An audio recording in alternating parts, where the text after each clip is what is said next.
ప్రియమైన తెలంగాణ ప్రజలందరికీ వందనాలు.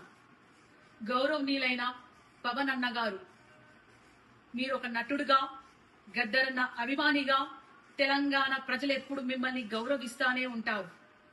కానీ తెలంగాణ ఆవిర్భావ దినోత్సవం రోజు మీరు మాట్లాడిన మాటలు ఒక తెలంగాణ ఆడబిడ్డగా నేను ఖచ్చితంగా ఖండిస్తున్నాను. తెలంగాణ సినిమాల్లో యాక్ట్ చేస్తే రాలేదు, తెలంగాణ పొత్తులకు పోతే రాలేదు, తెలంగాణ పైసలు వంచితే రాలేదు, తెలంగాణ లాబీలు చేస్తే రాలేదు. తెలంగాణ పోరాటం ఓ సాయుధ పోరాటం. తమ రక్తం చిందించిన గడ్డగా నిలబడ్డ తెలంగాణ బిడ్డల త్యాగాల పోరాటం. తెలంగాణ ఒక ఆత్మగౌరవ పోరాటం. ఎవరిని ఒక బాధ పెట్టకుండా, ఎవరిని హింసించకుండా తమను తాము ఆహుతి చేసుకున్న శ్రీకాంత్ చారియే సాక్ష్యం. తెలంగాణ పోరాటం ఒక సాంస్కృతిక యుద్ధం. పాటలతోని, మాటలతోని ప్రజల్లోకెళ్ళి, గడప గడపకెళ్ళి ప్రజల్ని చైతన్యవంతం చేసిన పోరాట గాథలున్న చరిత్ర ఈ తెలంగాణ గడ్డ.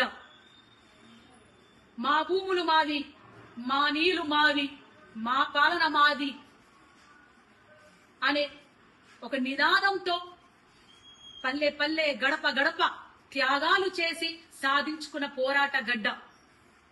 తొలి దశ తెలంగాణ పోరాటంలో 2000 పైన అమరులయ్యారు. అది ఆన్ రికార్డ్. కానీ ఎంతో మంది అడవిలో అన్నలు తెలంగాణ కోసం సపోర్ట్ చేస్తూ వాళ్ళని ఎన్కౌంటర్ చేయించబడ్డారు. అట్లాగే మలిదశ తెలంగాణ ఉద్యమంలో ఎంతో మంది విద్యార్థులు, 1200 మంది విద్యార్థులు అమరులయ్యారు.